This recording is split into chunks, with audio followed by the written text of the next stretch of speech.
नमस्कार, आपका स्वागत है फटाफट खबरों में। मैं हूं आपके साथ भावना रनौत। आज हम लेकर आए हैं उत्तराखंड के हर छोटे बड़े शहर की सबसे तेज और ताजा खबरें। तो चैनल को सब्सक्राइब कीजिए और वीडियो कहां से देख रहे हैं कमेंट बॉक्स में जरूर बताएं। मुख्यमंत्री धामी ने शहीदों के परिवारों को दी जाने वाली राशि बढ़ाई, अब 50 लाख दिए जाएंगे। कारगिल विजय दिवस के अवसर पर सीएम धामी ने वीर बलिदानों को श्रद्धा सुमन अर्पित किए। इस दौरान उन्होंने शहीदों के परिवारों के लिए घोषणा करते हुए कहा कि शहीदों के परिवारों को दी जाने वाली राशि 10 लाख से बढ़ाकर 50 लाख की जाएगी। सीएम धामी ने कहा कि अब शहीदों के परिवार 2 साल की जगह 5 साल तक सरकारी नौकरी के लिए आवेदन कर सकेंगे। स्वास्थ्य विभाग में बम्पर तबादले, कई जिलों के सीएमओ बदले, यहां देखें किसे कहां मिली तैनाती। उत्तराखंड सरकार ने स्वास्थ्य विभाग में बड़ा फेरबदल कर 6 जिलों के मुख्य चिकित्सा अधिकारी को बदल दिया।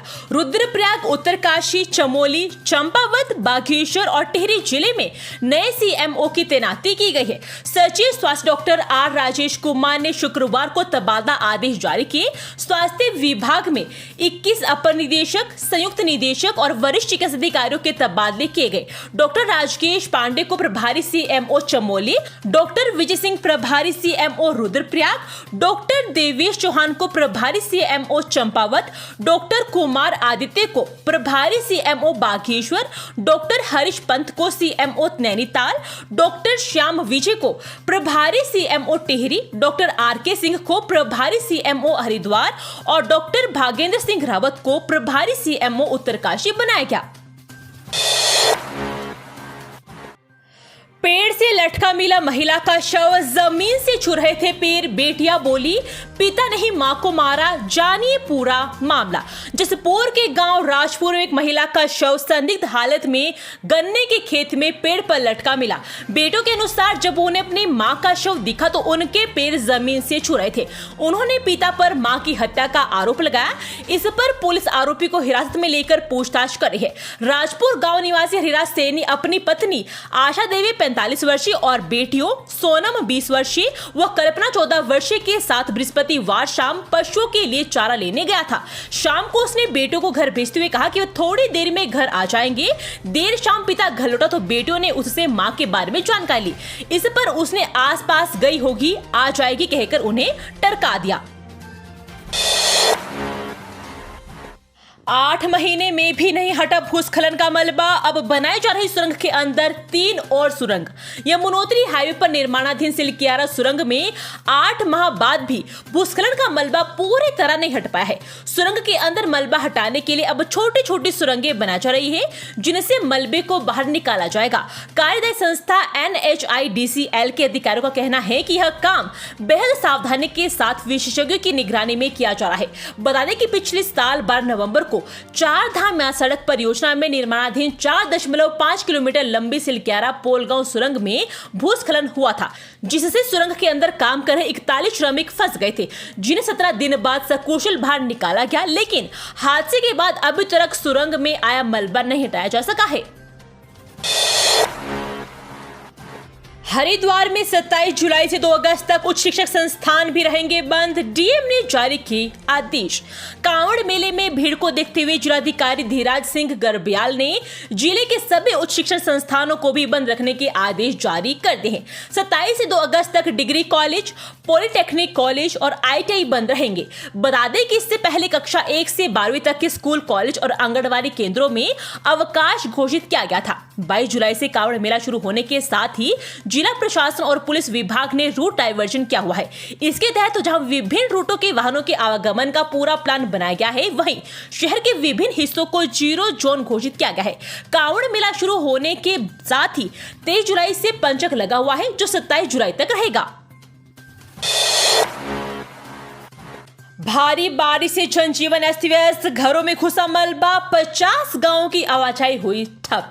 गोबेश्वर नंदा नगर के बांसवाड़ा में भारी बारिश से कई घरों में मलबा घुस गया है। जबकि गौशाला भी क्षतिग्रस्त हुई है।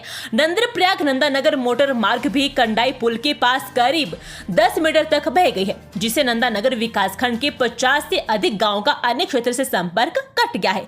जिला आपदा प्रबंधन के अनुसार बांसवाड़ा में एक भवन में मलबा घुसा है, जबकि 2 भवनों के आंगन क्षतिग्रस्त हुए हैं। एक गौशाला पूर्ण रूप से क्षतिग्रस्त हुई है, जबकि 2 गौशाला में मलबा घुसा है। यहाँ कोई जनहानि और पशुहानि नहीं है। नंदानगर क्षेत्र में 28 mm बारिश रिकॉर्ड की गई है। ट्रेन के लिए यात्रियों को करना पड़ रहा लंबा इंतजार। हरिद्वार रूट की लगभग 30 ट्रेन पहले से ही रद्द।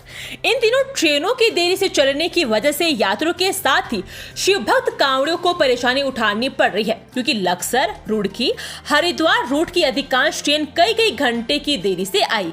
इस समय कांवड़ यात्रा शुरू हो गई है, जिसके चलते ट्रेनों में भी दूर दराज से आने वाले शिव भक्त गंगा जल लेने के लिए हरिद्वार पहुंच रहे हैं। लेकिन ट्रेनों की देरी से आने की वजह से कांवड़ियों को दिक्कतों का सामना करना पड़ रहा है। यात्री मोहन कुमार, ब्रिजेश कुमार, हिंशु गोपाल, अरविंद शर्मा का कहना था कि हरिद्वार रूट की लगभग 30 ट्रेन पहले से ही रद्द चल रही है। हैवान बना बेटा, शराब पीकर घर पहुंचा और मां से की लड़ाई, फिर लकड़ी से पीटकर मार डाला। उत्तराखंड के पौड़ी में एक दिन दहला देने वाला मामला सामने है। एक बेटे ने लकड़ी से पीटकर अपनी मां को मार डाला। थानाध्यक्ष थलीसेन सुनील पावान ने बताया कि सुबह करीब 9:15 बजे ग्राम प्रधान धर्मेंद्र प्रताप ने मामले की सूचना दी। उन्होंने बताया कि गढ़कोट में अनिल डोडिया देर रात शराब पीकर घर पहुंचा और किसी बात पर अपनी मां रामेश्वरी देवी 58 वर्ष से झगड़ा कर लिया। इस दौरान उसने लकड़ी से पीटकर अपनी मां को अधमरा कर दिया। महिला को अस्पताल ले जाएगा, जहां उसने दम तोड़ दिया। थानाध्यक्ष ने बताया कि पुलिस मामले की जांच कर रही है और मुकदमा दर्ज कर जरूरी कार्रवाई की जाएगी।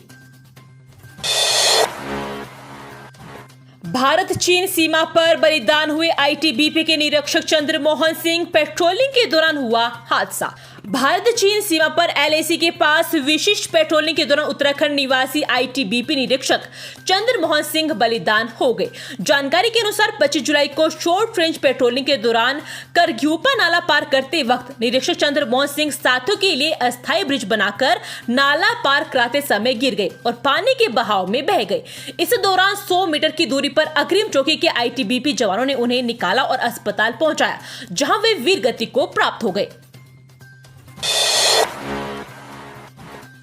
उत्तराखंड में फिटनेस केंद्र पर उगाही का खेल उजागर। सरकारी शुल्क 2100 मगर लिए 13,500। बुधवार को रामपुर रोड स्थित फिटनेस केंद्र पर हुए बवाल के बाद गुरुवार दोपहर कमिश्नर दीपक रावत छापेमारी को पहुंच गए। परिसर के हर हिस्से का जायजा लेने के साथ उन्होंने वाहन स्वामी, केंद्र कर्मचारी से लेकर परिवहन विभाग के अधिकारियों से भी पूछताछ की। इस दौरान पीड़ित वाहन स्वामी ने भी सामने आ गए। एक ने बताया कि फिटनेस के नाम पर 2100 रुपए की सरकारी रसीद दी गई, लेकिन दलाल के माध्यम से 13,500 रुपए चुकाने पड़े। ये जान कमिश्नर भी हैरान हो गए।